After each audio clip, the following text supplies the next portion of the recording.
and everybody will be competing against Claude and OpenAI. I think the advantage that you have in Pakistan is that you have a home. You can just, your parents are willing to support you, and you don't have to eat ramen while you build. The underlying challenge was there was so much data that was being collected but not really being utilized. And with AI, we could unlock that data to automate and augment different workflows, and that's how it came about. I look at models like rice. You can make sushi with it. You can make biryani with it. You can do what you want with it. It really depends on your own capability and how you mix and match. I think just start building. Just start. Yeah, just start. Hi, Wardah. Thank you so much for joining us, and thank you so much for taking the time. One of the reasons why we do this podcast is so that we can have inspiring stories for entrepreneurs in Pakistan. And one of the reasons why I wanted to have someone like you on board is for someone like an entrepreneur sitting in Pakistan should be able to think about building a global business. And with Overjet, you are building a global business. So before we get to Overjet and what it does, I want to learn a bit more about you and your story. So please tell me, where were you born? Where did you go to school? And how did you get here? Yeah, so I was born in Pindi, and then stayed in many places in Pakistan because my dad was in the Air Force. And then did my undergrad in Pakistan as well in GIKI, and then applied for grad school, and that's how I came to the US. So which grad school did you come to in the US? I went to MIT. And what year did you graduate? 2010. 2010 from my undergrad. Yeah. And then did the master's and PhD at MIT, and then graduated 2016. And then did a postdoc there as well. So. Oh, wow. So you've been there for a while. You've spent a lot of time there, huh? Yeah. Okay. And then what happened after? What did you do afterwards? After that, I joined a startup doing biomedical imaging. We were doing whole body imaging using MRI, and then started Overjet. So, before we get to Overjet, I wanted to learn more about what was your PhD thesis? What did you do your PhD in? So it was in energy systems, and precisely on autonomous energy systems. Okay. Using microgrids. So ensuring that we get the least amount of cost of electricity by being able to automatically manage the load that was present on a grid, and being able to then self-assemble and serve a population effectively. Okay. So basically, it would be something like micro turbines or micro solar. Yeah, so clean energy. But how do you create these systems very quickly without any planning? How do you build them such that you can have the lowest amount of cost of energy as well? So it was about optimizing the cost of energy and optimizing the speed with which you can deploy. So you can deploy them very quickly, and they can understand what kind of load is in the system. Load would be something like, okay, there's bulbs, there are fans, there's refrigerators, and how should we optimize what source is providing what load so that you can determine what's the maximum amount of capacity you need for the lowest amount of cost. Okay. So why you never worked in this area at all, huh? No, so I did, once I finished my PhD, I realized that although I really liked clean energy, I really wanted to have an impact on people's lives sooner.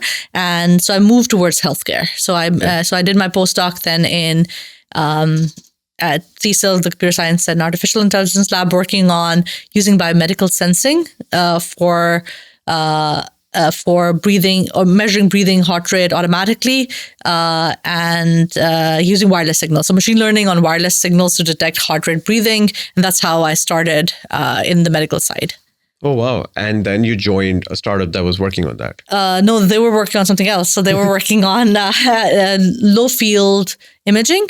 So the idea here was, could you do full body imaging at low cost as well as at faster pace, using not your high field imaging, which would be MRIs. Yeah.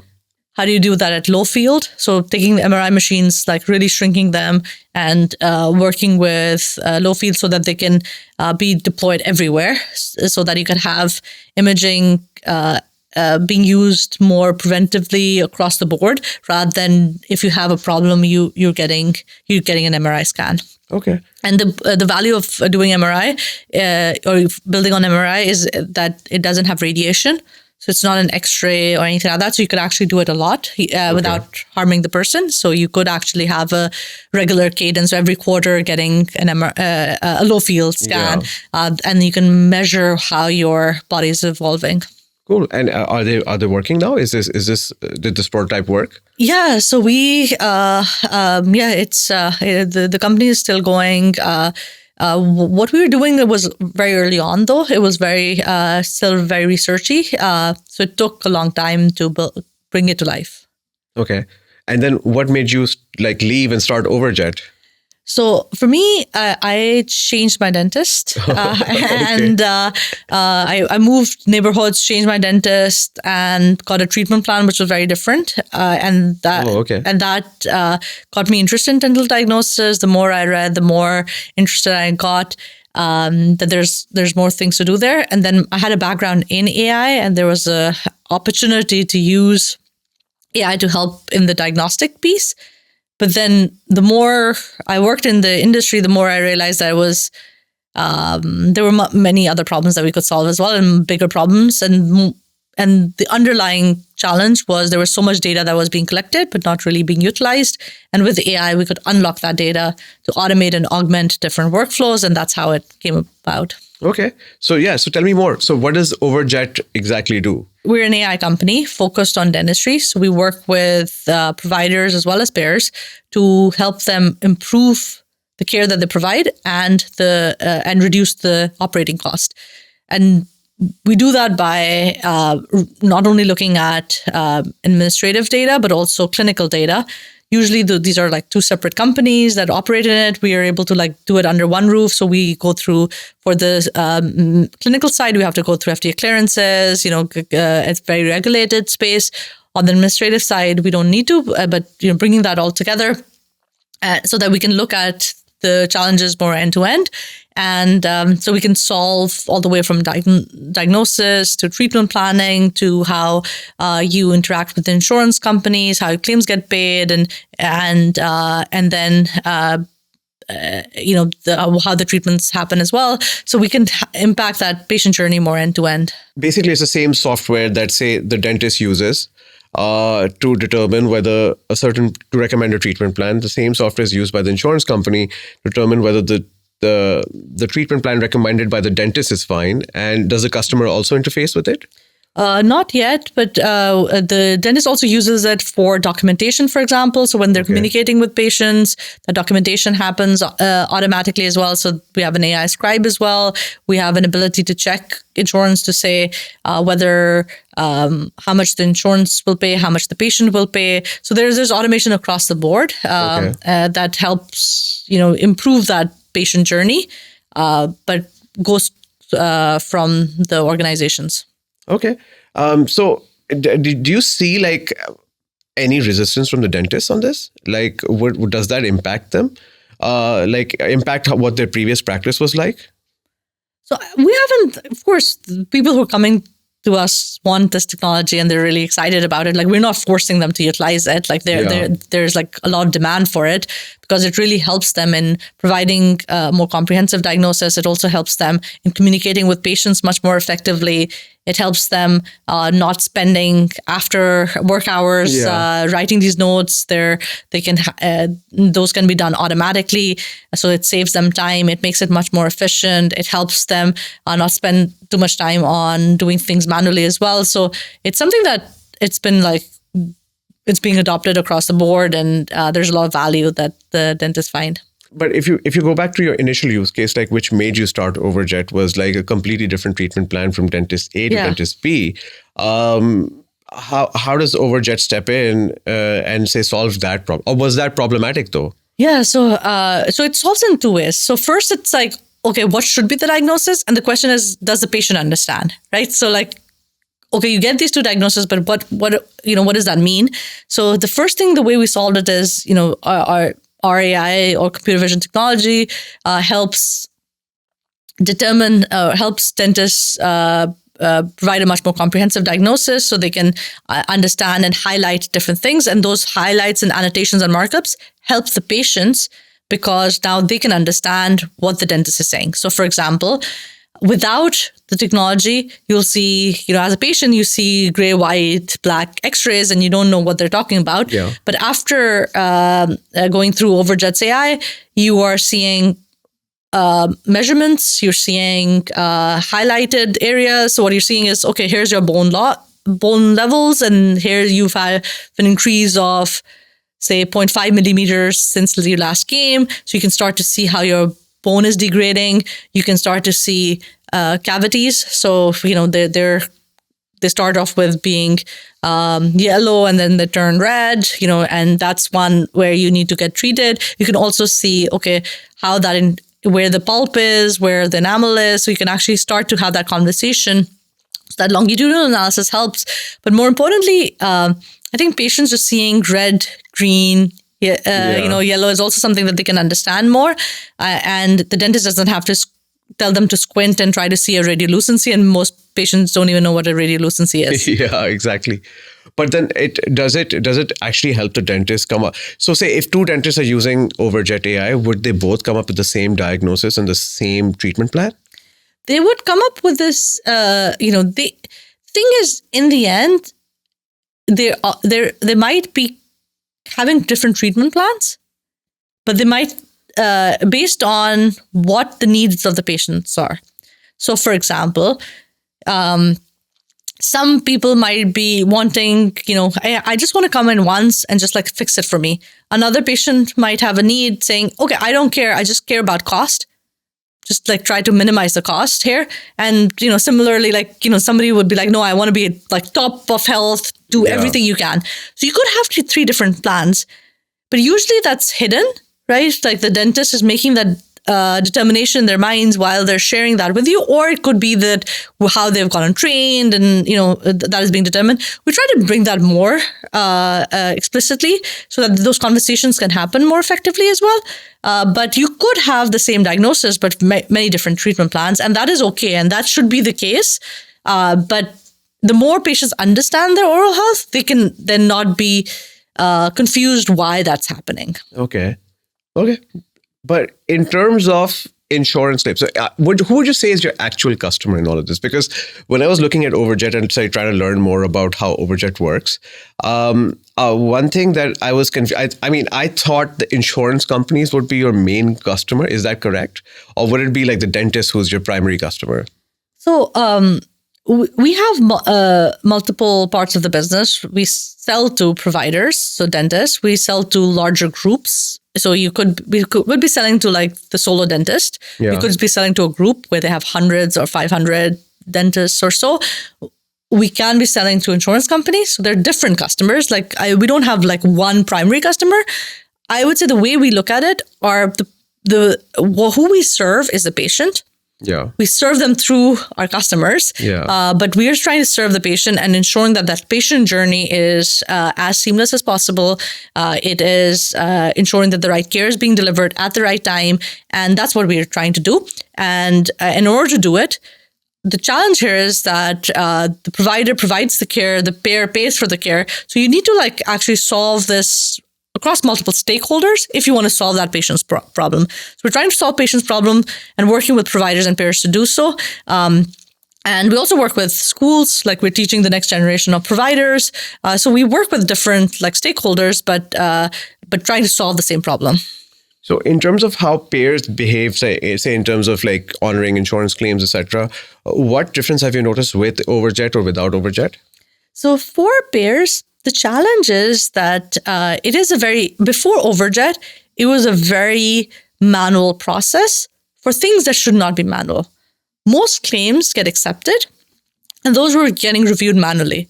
Okay, so someone would sit there and be like, okay, did this actually happen? So everything was getting reviewed manually. Now you talk about volume. How much volume do they have to review? And so either they're not reviewing effectively because they're just going through it fast, or they're just still reviewing them. So with Overjet, all those accepts can just happen automatically. And then where you would get an adverse decision, that can still get reviewed by humans, and that's how it should happen. And these are dentists who review it. Yeah. But with Overjet, majority of the claims can get just accepted, and nobody needs to review it. And or Overjet would also highlight for them that this is kind of like, would Overjet help them do this, or would Overjet just provide them, just make it a more seamless user experience? Yeah, so exactly. So it's more seamless for them to review a claim and their consistency as well. Currently, two reviewers looking at it will make different decisions, etc. So by having the quantifications, so no decision is made, but there's quantification there so that you can see the bone loss, you can see how much tooth is decayed and all that stuff. That helps you make the decisions. But more importantly, I think that adds value. The key value is because they had to log into like X number of portals, just by bringing it in one place is like just speeds it all up. These conversations are brought to you by KissBazaar. KissBazaar is one of the leading BNPL platforms in Pakistan. KissBazaar essentially आपको provide करता है different products on easy installments. Whether you are a small business or whether you're an individual. अगर आपको अपने घर के लिए AC चाहिए, अपने घर के लिए fridge चाहिए, अपने business के लिए bikes चाहिए, अपने employees के लिए laptops चाहिए, phones चाहिए, office के लिए solar चाहिए, घर के लिए solar चाहिए, KissBazaar has a solution for you. Go on to kissbazaar.pk and find the right solution for yourself. Yeah, makes sense. Where else do you see the applications going? Like, do you think Overjet, like how big do you think the market is right now for this? For Overjet, like so dental, like how big is this market? It's like multi-billion-dollar market. Yeah. Like annual insurance for say, or insurance claim reviews for say dental or oral procedures? I would say, or just like the provider and the payer space. And the patient, yeah. And where do you see the future of Overjet? Like, would it stick to this, or would it like say, would you like then go on to multiple different things? I think, as we're growing the company, we're getting more ambitious as well. As we're building technologies, like we build good product. Like we usually have every product that we build is like the best in class. It basically tries to solve the problem more fundamentally. So we are, continuing to solve different problems, and I do see like us expanding beyond dentistry as well. Okay, and in terms of like, if I were to look at where the opportunities are in terms of diagnostics and like scanning, etc., where do you see the future? Like with AI now, I mean, I know it's a very generic term to use, like you can throw with AI with anything. Yeah. But where do you see like what do you think is happening in technology today, which can enable far more in healthcare generally? Like I would like to learn more about that. There is a lot of documentation and dealing with data that happens in healthcare, and all the areas where that happens can either get automated or augmented, depending on whether it's a clinical decision or not. And then there's just reducing that administrative burden that is across the board in every healthcare vertical. Yeah. And how do we do that? So I think, all the way from, for example, our scribe or what we call Overjet voice, where as the dentist is speaking with the patient, it documents what the conversation. Yeah, it documents the conversation. That can be used anywhere in any field. We have some of that being used in behavioral health clinics as well, although we're not selling to them, but like the value is there and it can be used across the board. So there's more areas there as well. And if I wanted to say start, like if you weren't doing Overjet today, what would you be building? I don't know. I think I'm like I get very like tunnel vision when I'm like building something. Okay. And I think, but what like other things that excite me is one in healthcare. Like there's a lot to be done. I think in healthcare, whatever rock you pick up, there's something there to solve. So I think there will be more like problems in healthcare. I think there's a lot of like potential. Like my undergrad was in robotics, so okay. I think there's so much interesting stuff happening in robotics as well. That I get excited about, and I'm following of what is happening. So I think at this time I'm like really laser focused on this problem and like how do we grow this. But I love technology. I love to follow what's happening, and right now it's like a fascinating time with AI in general. So just seeing what all is happening. Yeah, it's really hard to keep up because every day there's just something new, like, and something groundbreaking. I mean, it's hard to keep up with just Claude updating, new features. But with Overjet, do you think, or what's the market like? Like, what's your moat actually? Is it because it's just a sticky product on the payer side or the provider side? When you say moat, do you mean against like the large AI? Yeah. Other companies or like the Claudes and the... No, I don't think Claudes are too like specific enough, right? Like say other competitors in this space. Yeah. Yeah. So I would say when we think about like, in the end, everybody will be competing against, that's my opinion, everybody will be competing against Claude and OpenAI because they're going to keep on broadening. And but at this time, I don't think, we're in the clear for a few years at least before they enter. And then in terms of the other companies that operate for different products, we compete with different companies. And for each of those products, there are different things that we do better. So, for example, on the Vision AI side, we have our imaging software as well, which is, we have like really great image enhancement. We have, we can capture the image all the way from the sensor. Nobody else can do that. And it's been a few years and nobody's been able to do that yet. And then similarly on the ambient scribe side, that in dentistry, we have the most comprehensive solution and it is much more advanced than anybody else. In terms of how we are able to capture, the accuracy that we have, and the latency that we have as well. So there are different metrics that are there for each product, and we do try to ensure that it is the best product in the market. Talk to me a bit more about why you think everyone will then be competing with OpenAI and Claude. Like, I'd like to learn like what your view is on this. I think the models are just getting better and better, and of course, in the end, it is it might not be a direct competition, but if somebody is using those models, then you're kind of competing with those models in some way. So I think the large language model companies have an advantage where the amount of intelligence that they're creating is it's unlike what we've seen before. And if that continues, I think a lot of the problems will get solved as well. It doesn't mean that others will not exist, but you'll have to figure out how to compete against them. So there are different advantages. For example, the disadvantage they have is a Claude can't offer you OpenAI. And if you actually want to use Claude and OpenAI, you might want to go to a third party. So there are still third party advantages.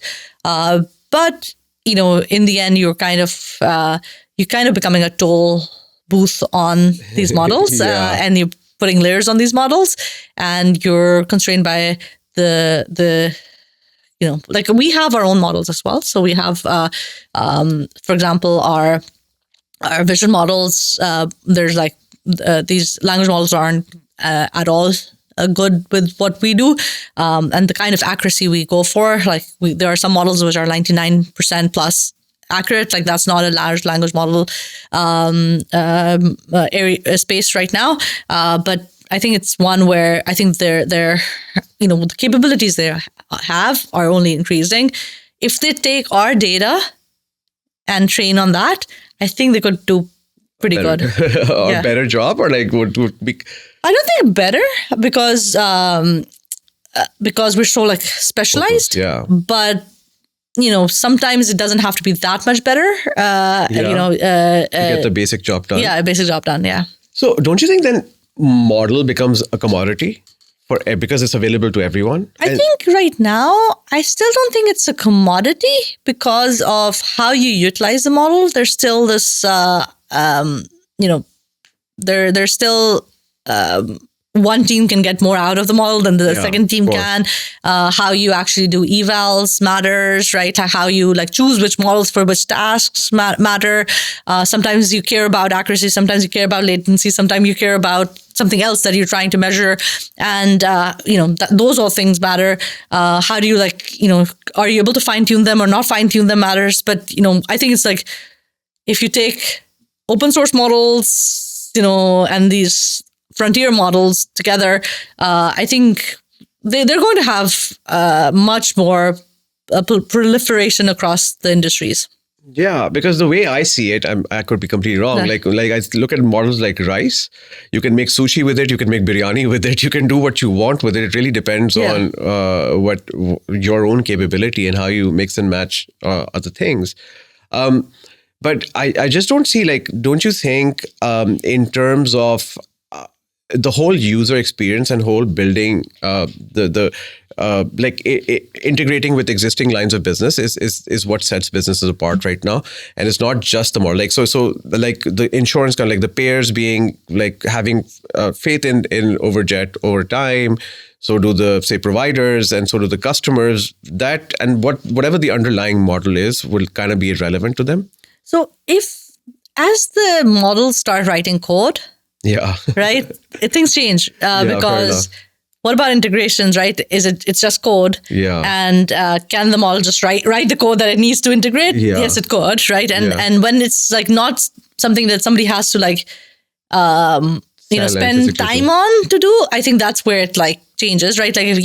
Right now, if the large model companies have to connect with even the practices, we have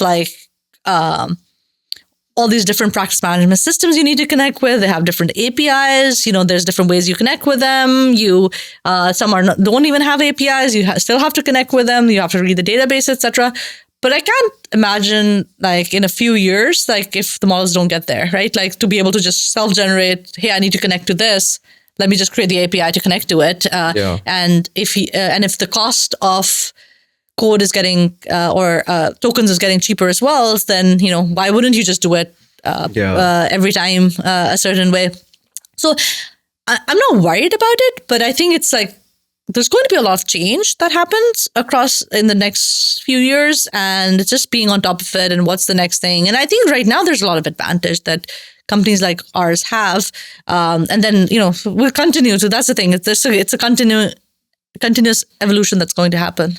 These conversations are brought to you by KISBazaar. KISBazaar is one of the leading BNPL platforms in Pakistan. KISBazaar essentially आपको provide करता है different products on easy installments, whether you are a small business or whether you're an individual. अगर आपको अपने घर के लिए AC चाहिए, अपने घर के लिए फ्रिज चाहिए, अपने business के लिए बाइक्स चाहिए, अपने employees के लिए लैपटॉप्स चाहिए, phones चाहिए, office के लिए solar चाहिए, घर के लिए solar चाहिए, KISBazaar has a solution for you. Go on to kisbazaar.pk and find the right solution for yourself. Okay, nice. What are you most excited about in terms of what this technology enables you to do? Our technology or the LLM technology? LLM technology in general, whatever is possible today, even in robotics. I think the whole thing changes when models can write code. And right now as well, there's still something happening around the harnesses, right? The agent harnesses that are getting built, etc. But you can also see that they just get better at writing their own harnesses. and now there's no difference between, let's say, a Claude code and, whatever the next, agent harness would be. I think, at least for me, it is the, how people get access to it. And, I think you started off the conversation with having, other folks getting inspired to create companies, etc. as well, which I think what it does is it kind of levels the playing field a little, right? Even when we started, you kind of couldn't do it if you didn't know deep learning to the level that you needed to do it. You couldn't hire those kind of engineers. You needed, the bar was much higher for us to cross to actually create the company. And coming from the AI background, really understanding deep learning and was really needed to be a great researcher to be able to do that as well. And then you needed to create pipelines and, all that stuff. So like for somebody to create what Overjet created back in the day was like pretty hard. It wasn't something that anybody could create. I would say now it's not. And it's getting easier, right? Like when you think about research as well, now you have, the models learning themselves, like reading research papers, understanding that, and like getting really good. And we have like one of these like really good scientists in the company, and like what he could do back in the day, like he could only do, right? Like he's like, and there were probably 5 or 10 people in the world who could do what he could do. But I think that bar has lowered. Now, like many people can do it because you can just like let your agents sprawl and read these research papers and like try 10 different things out and pick the right experiment. And that if you create the right loop, it could just do it for you, and then the cost completely comes down as well. But yeah, it's so I think it's just the like the new innovation that's happening and how it's getting unlocked, and with that, what all we'll be able to create, and like can we really solve some of these problems as well that we've not been able to in for a long time. Okay, great. Towards the last question, I know because we are also short on time.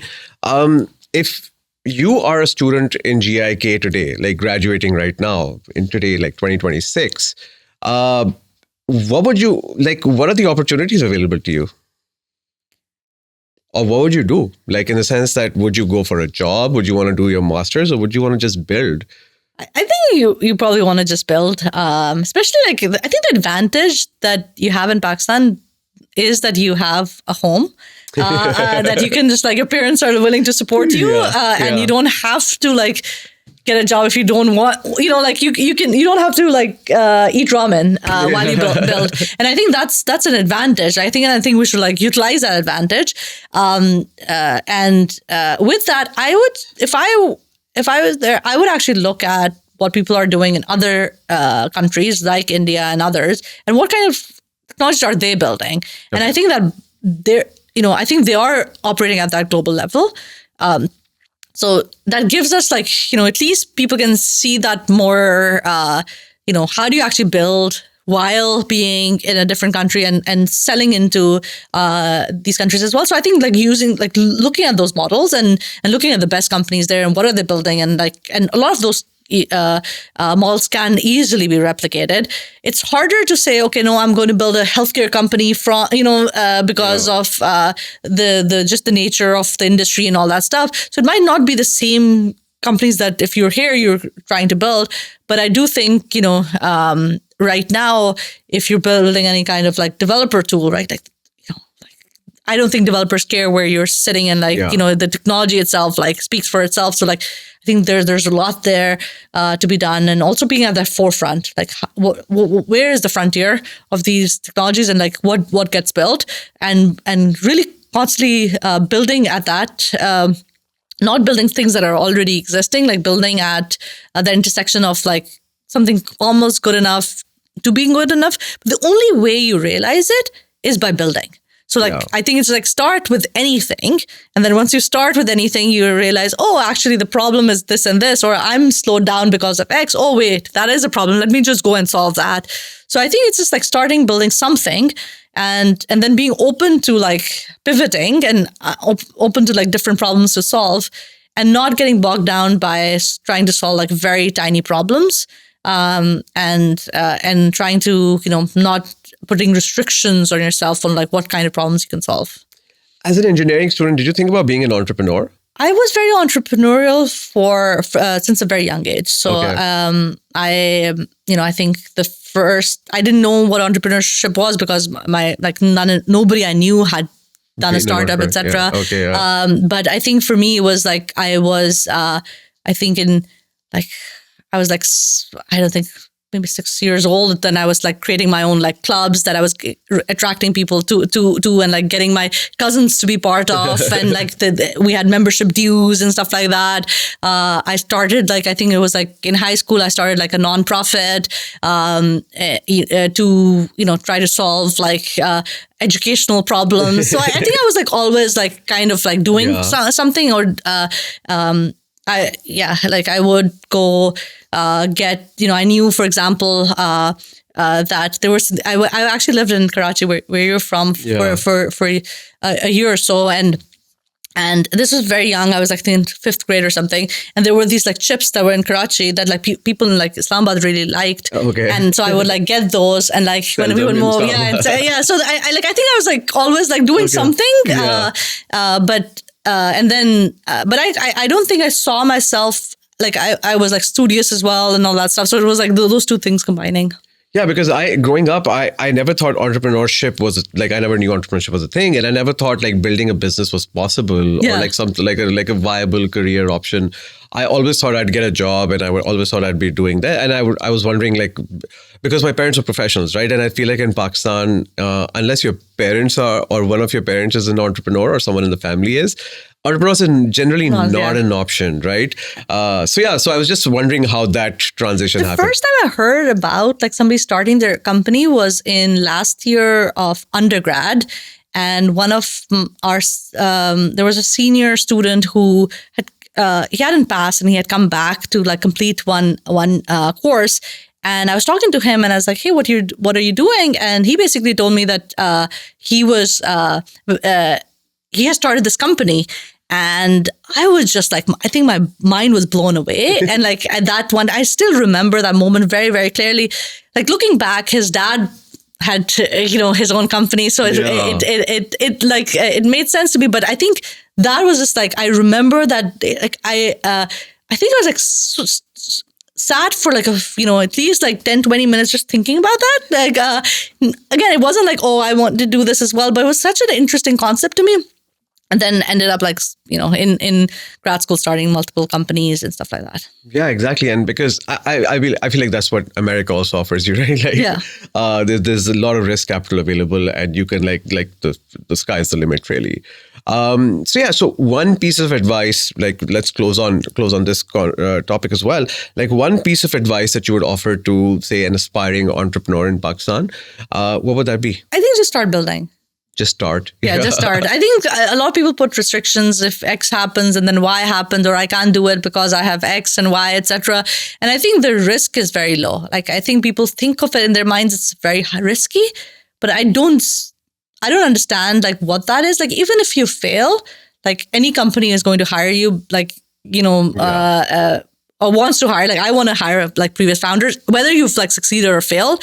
Like, so it's one that, so like the bar is much low, or at least there's a strong floor there that you can like, stand on if it doesn't work out. So what hasn't worked out for you so far in your career? What are the things that didn't work out for you, which made you more like, accepting of risk? For me, like a big failure happened when, and it was like a lot of learning as well, is we basically decided to like, so during grad school, I actually started multiple projects, which some of them became companies, some of them are still there, etc. Some, but like there was one project that I was like very excited about, was like we were trying to take the technology that we had built. So the two directions came out of that. One was in the developing world, and then one was in the developed world. So like taking that microgrid technology, and we spun out like two like companies. One actually did well and like got acquired. And a lab mate of mine led it. And then like this other company was focused on developing world. Because if you think about it, like it was about like, how do we really reduce the cost of energy? But microgrids, can be used across the board, and also got like deployed in Australia as well. So like there were like few areas there, but in the developing world, it really didn't. And I think, and why it didn't was that the cost wasn't just the cost of energy, it was the cost of like supply chain, etc., that I hadn't taken into account. So it wasn't that like, okay, and there was actually a report on which a lot of this analysis got built, and that report was wrong. And when we actually like got in and we started doing it, it was again like, I think 4 months or work or so. It wasn't like the longest period of time, but I think at that time, I think I learned that you can't just trust any report. Like this was like some like, I don't forgot, like it was some like agencies report, and like they had done the costs of the supply chain and etc., but they were wrong about that cost. And when you did that, the challenge was somewhere else, not in the problem that happened. And I think that was one where I got like a lot of time got wasted on it, but had my learnings there. And also at that time I said, okay, like that's why when I started shifting towards healthcare as well, it was this thing of like, okay, this chapter is closed and next chapter is starting. So as an engineering student, was it hard for you to then just get into the business or the commerce side of things? Like, because I feel like most engineers just think about solutions from an engineering perspective and like from a product perspective, and not the business model around it or why something would succeed. Did you find that to be the case with you? I don't think. I think that it's actually very straightforward, right? Like it's simple arithmetic, right? Like it's not that like complicated math. Like if you're not interested in it, that's a different thing, right? Like, and sometimes it's like, okay, I just want to build good things, and and you don't want to be bothered, like too bothered by it. But for me, it wasn't, like I think never a thing of like, hey, I'm an engineer and I need to do this, or I'm X and I need to do Y. Like I think I never put like that label on myself to say it. Like and the good thing is like, even in engineering school, if you, we're studying different things as well. We're not just studying engineering and that's all we know. Sorry, I keep saying last question, but lastly, so if any founder wants to reach out to you, what's the best way? And just for guidance, etc., like what's the best way to do that? I think my email would be the best way. Okay. It's like my name at Overjet. Yeah, we will put that in right here. But Wardah, thank you so much. No, thank you. And thank you so much for taking the time and sharing your journey. No, thank you so much. Thank you.